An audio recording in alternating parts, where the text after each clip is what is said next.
Do you ever have a day where it feels like your brain is both frozen and scattered at the exact same time, and your body just feels like riled up, antsy, and also scattered but frozen? That's the kind of day I'm having today. And I'm using extra skills and strategies, the ones I teach, to be able to get myself through this day without shame and being as productive as possible given what's going on. So I got to believe that I'm not alone and this happens to you too, which is why I'm doing this episode. So after this episode, you'll have strategies of what to do when this happens to you. Be sure to listen. Welcome to the Self-Loved ADHD Woman's Way podcast. I'm your host, Jen Barnes. If you're an ADHD woman entrepreneur, ADHD adjacent, or ADHD-ish, you've come to the right place. We'll dive deep into the unique challenges you face, from the inner turmoil to the outer obstacles. We'll blend neuroscience, IFS, and somatic healing, and explore practical strategies to help you navigate the world of entrepreneurship with ADHD with greater ease and effectiveness. I'm glad you're here. Hey, it's Jen. I'm so glad you're here. So today is not my best day. I was so excited to record a podcast about us over functioning high achievers and some of that piece, which I will still do. It may not come till mid-May because I have a cool guest next week if everything goes as planned. But at any rate, today I am having a disorganized, unproductive, unfocused day. Like the worst I've had in a while. And there's a reason for that.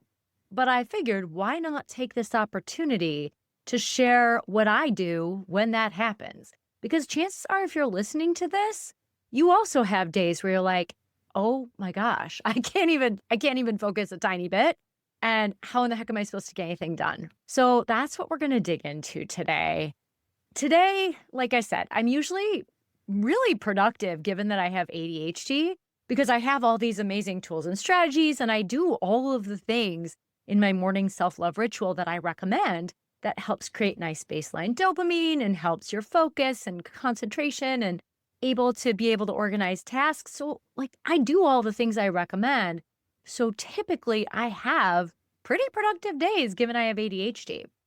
However, right now I am caring for my nieces who are adolescents. So they have most of their stuff. Like I don't have to remember to, well, kind of have to remember to feed them. But they remember to do things. I don't have to change diapers or anything. But I'm noticing with the extra tasks being outside my routine, staying at their house, except to come back and do some work today here, and just having extra mental load, being concerned about little humans, although they're not super little anymore, they're growing humans. I'm noticing that my brain is just like, WTF, I can't even.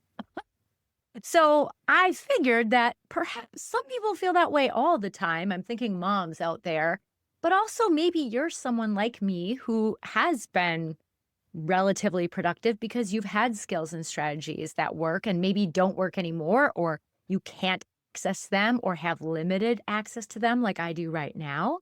And I want to unpack that and really dig into what's going on. Because I'm going to tell you right now, my brain this morning, before I did some of the things we're going to talk about, was frozen. I stood in my kitchen.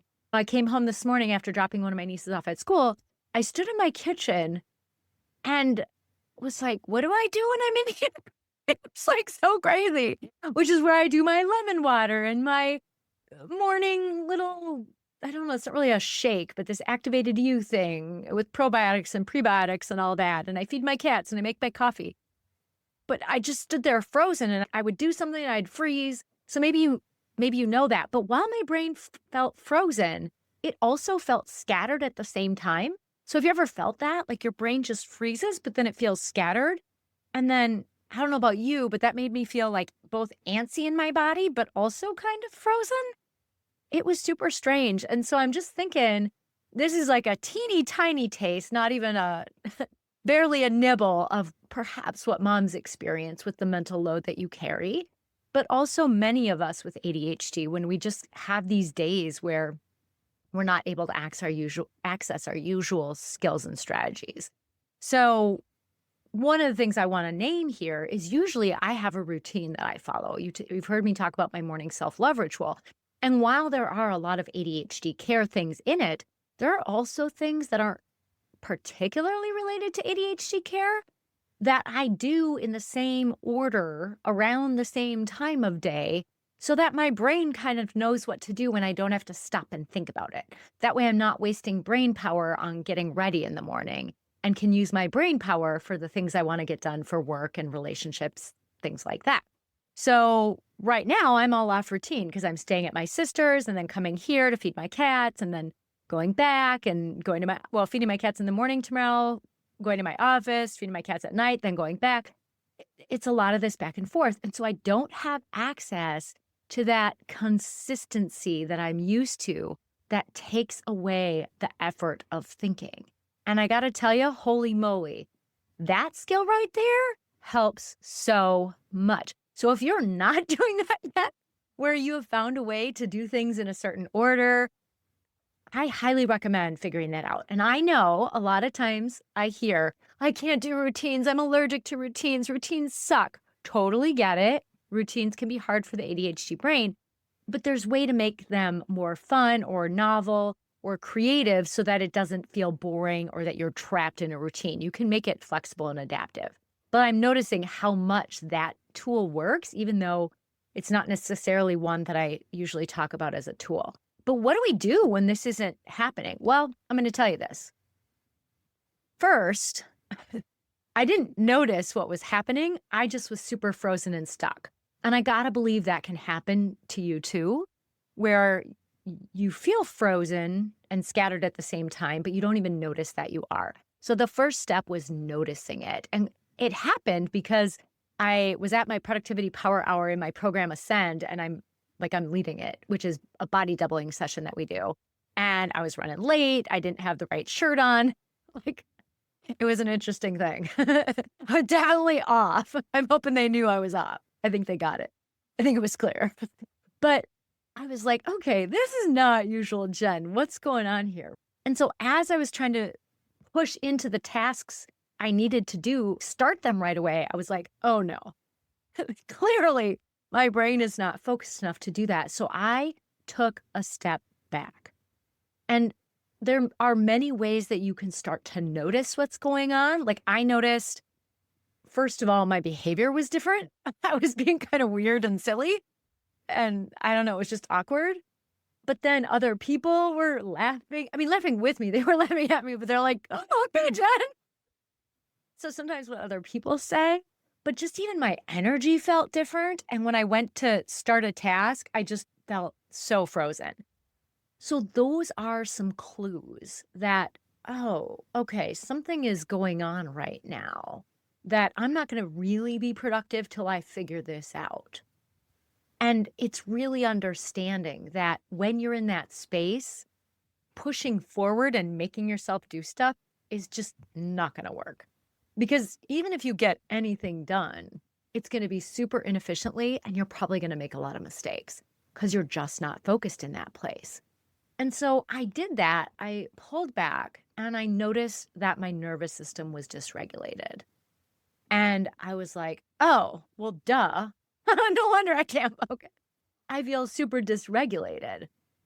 And so I was like, okay, well, I need to regulate my nervous system. So I did a meditative movement, I Am Safe, which is one I teach in my program.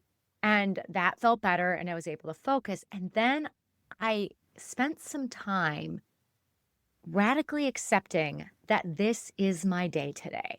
And I had parts of me that were like, no, we still have all this stuff we need to do, especially because Saturday we're going to be with our nieces and we want to spend that time with them instead of working. That's clearly a whiny part coming up.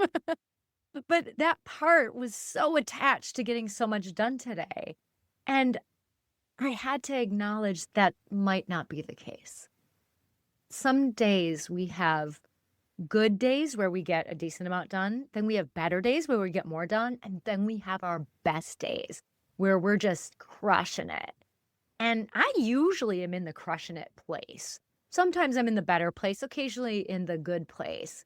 Today, this was in a good enough place. Like, this doesn't even make that 3-part scale. This is like, okay, this is gonna be a good enough day, and let's just radically accept that whatever we do today, whatever we get done is good enough. It's okay. It doesn't have to be perfect.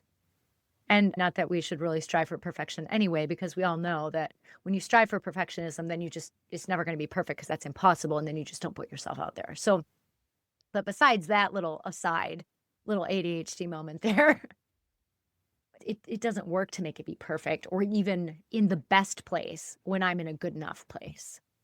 So I worked on radically accepting that this is the reality. I don't have to like it. I can have parts of me that are mad or upset or freaking out, and I can work with those parts and those feelings and say, it's okay. Of course it's upsetting because I wanted to get all this stuff done. And parts of me feel like I needed to get all this stuff done. And that's normal and acceptable. It's just that the reality is that's not happening today because of the situation. And that's nobody's fault. It's just the reality of the situation. Because I love caring for my nieces. I think it's so special when I get to do that. So the answer isn't to stop doing that, right? It's just to recognize that because I chose to say yes when I was asked, because I love spending time with them and I love helping my sister, that then it means this is just what happened today. So radical acceptance is huge, as is holding myself with compassion and grace. So that when I had to re-look at things when I was setting something up for next month's nervous system challenge, which, by the way, 28-day nervous system challenge in May, but this will probably air in May, so we'll see what happens. But anyway, every month I do a 28-day nervous system regulation challenge. So you too can learn some of the strategies I've used today to help me get more regulated so I can get something done today. But as I was setting things up for the challenge, I was having to do double takes. Wait, how does that work again? And then I'd go to do it and I'm like, wait, what was it again? And I'd have to go back and forth a couple of times. And having compassion for myself, that was the case, really opened the doorway to me trying some other strategies. Because in that moment, there may be a part of you that wants to shame you. Like, you should figure this out. You shouldn't have to go back 2 or 3 times. Or maybe it was like 5 for me, I think, seriously. And that part may say that. And the reality is that's what it is. It's like, okay. And then what I realized by not shaming myself, by holding myself with compassion and saying, this is just how my brain is today, then I was able to access more strategies for when our brains are in this place. So number one, I regulated my nervous system, and I regulated it then. And then as I got more tasks sent to me to keep track of outside of my routine, which is really hard, and I added a sticky note, I added alarms, I added a scheduled text to my niece to help with reminding her, because it's helping her remember, right? So I did all those things, but those tasks dysregulated me because I'm like, oh my God, my brain. And it's totally fine. But then I had to re-regulate my nervous system. You can see I've also brought some humor into it because it's like, what else can we do? You can be pissed all day if you want, but what a shitty day that's going to be. It's like, all right, this is just what today is going to look like, which is that radical acceptance as well as self-compassion. So what strategies was I able to use? So I have been regulating every time I notice I'm struggling even more to focus. So I do something to regulate my nervous system. Like I said, I do a meditative movement, but you could do volcano breathing, which I've talked about. Bringing your hands together in front of your heart, inhaling as you come up, exhaling as you bring your arms down around by your side and back to center, and doing that slower than that and several times. You can look outside. You can put a hand to your heart and your belly and notice your breath. There's all kinds of ways to regulate. And yes, it is different depending on if you're shut down or in your fight or flight response. I'm sharing mostly the ones for fight or flight because that's where I am. But the looking outside could definitely be a way to regulate. Even going for a walk around the block, if that's accessible to you, can be a nice option. Today it's raining. Not sure I want to get all wet. So we'll just add to the chaos of the day. I just don't need that. So I did things that would regulate my nervous system, and I keep doing them. I'll probably do it after this podcast before I shoot my YouTube videos for the week. It's just what we do on days like this. I also needed to change my plan for the day. So I had big plans for today. And now I'm like, okay, if I get the challenge, at least the parts that need to be ready this week out, that's fine. I can do the rest of it next week because that stuff isn't needed till the week after. So while I don't like that, it's actually possible to do. So I moved the things that I can move to another day. And then the things that need to be done, my podcast, my YouTube videos, and then some of the challenge things, those are what I'm going to get done today. And that's it. And that's a great plenty. And that's going to be my good enough day. It's like, okay. And sometimes our good enough day isn't even that. And I just also want to make sure I'm getting all my content out because I know I have virtual assistants that rely on that income, that work of helping me. So, but then they're paid for it, right? So I'm like, okay, these are the things that absolutely must be done. And that's one thing that is helping me by remembering that external accountability, which I mean, it's not like they're going to be, it's not that I'm concerned about them being mad. I'm more just concerned they need that income for their families. So that is a motivator. So sometimes if we can think about why we want to do the tasks we want to do, it can help us get motivated. Because remember, when we're dysregulated, the only thing our brain is concerned about is survival.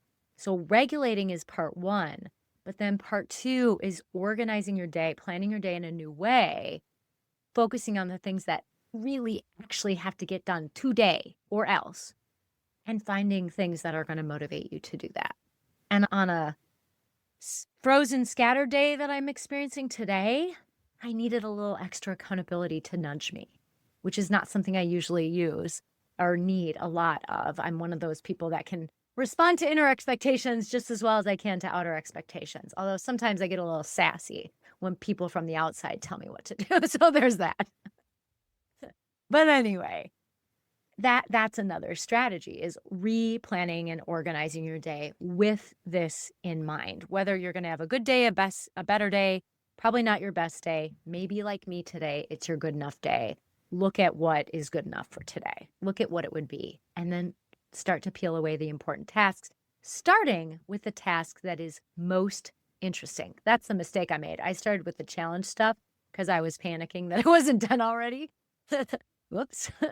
But at any rate, I started with that. That was not my best plan. I should have started with doing my podcast like I usually do. So there you go. Start with something that is easy to start with, something that's extra fun for you, that helps you glide into your day as much as you can.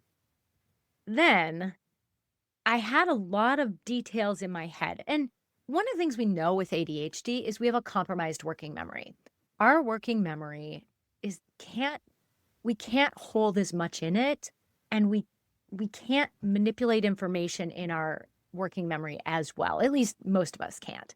So what does that mean? If you take an IQ test, they'll have you remember numbers and manipulate them in your head. Well, I do well on that because I have a math degree. So like I had a lot of practice with it, but generally speaking, taking in information and trying to manipulate it, like looking at all the things I had to do and trying to figure it out in my head was too much. So I got a whiteboard over here and I got all that stuff out because for my challenge, I forgot the order that I have to do all the tasks, the initial setup tasks each month.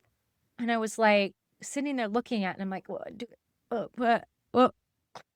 Like I just got, like, literally that is exactly what was going on in my brain.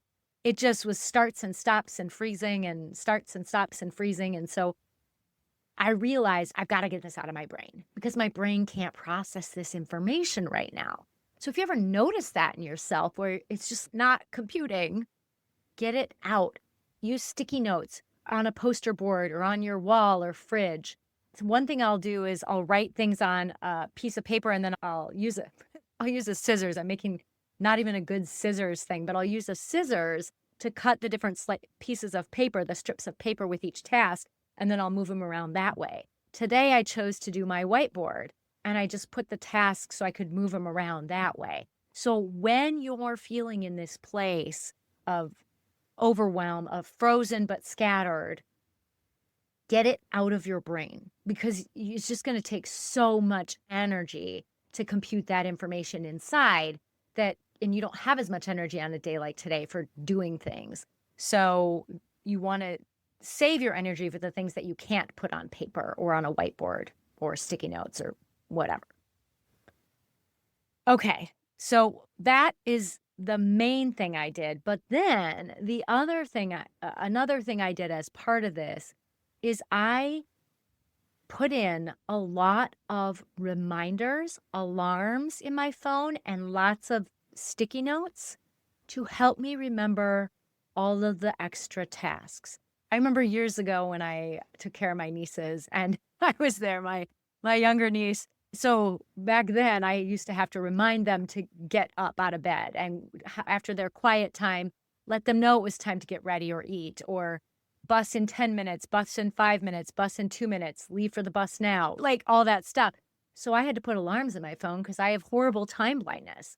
And I remember my niece back then, gosh, my youngest one must have been like 7 or 8, who was like, Aunt JJ, which is what they call me. Aunt JJ, how come you have so many alarms?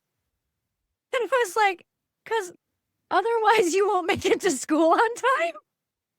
Because it's just how it is, right? Now I don't have to do quite that much reminding because they're older.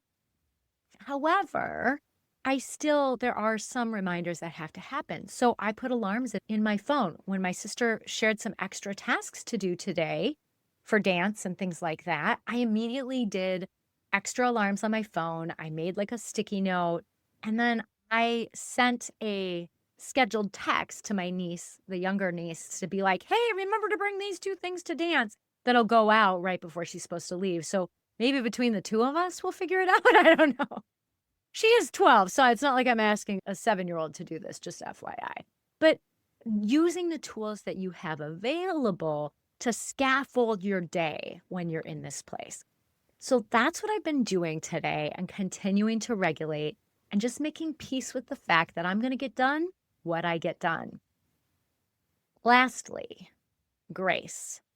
I am having a whole heck of a lot of grace for myself as I go through this day.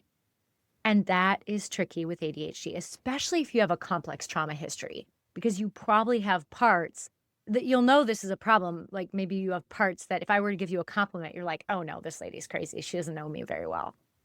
Right. And so if that's you, having grace for yourself is probably going to be a challenge. That not being able to accept a compliment is super common, especially with people who have complex trauma.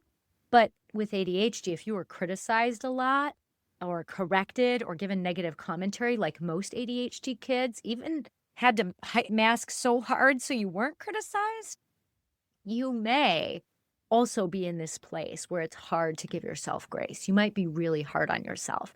And I would encourage you to work on it because there's going to be days like this. It's just how it's going to go because of how our brains are. Sometimes we're going to have more on our plate. We can't control everything in the world. And now more than ever. But so it's like, okay, how can I give myself some grace for extra things that are coming up, right? All right. So hopefully that gives you some ideas of what to do when you have a day like this. And if you found this helpful, I would love it if you would like, comment, subscribe, or follow whatever you do if you're on YouTube or on your podcast app, whatever, or share it with someone who would also benefit. I would love that. And they might not even have ADHD, but they just might get scattered and frozen a lot. And I'd love that too. If you're not following or subscribed already, please do so. And I don't know if I've got a YouTube channel where I share all kinds of additional content. So if you're loving this, check out my YouTube channel, which is youtube.com and then /@JenBarnes, right? BARNES, like Barnes and Noble, but not related. And you can check out all the great content there. Make sure you subscribe because when you engage with this content for yourself, you, number one, make it more likely that it will show up for you and you will see it when you need it so I can help you. But then also it shows up more often for other women like us with ADHD. So then we're helping them. So thank you so much for being here. Thank you for listening. Thank you for subscribing and sharing, and take care.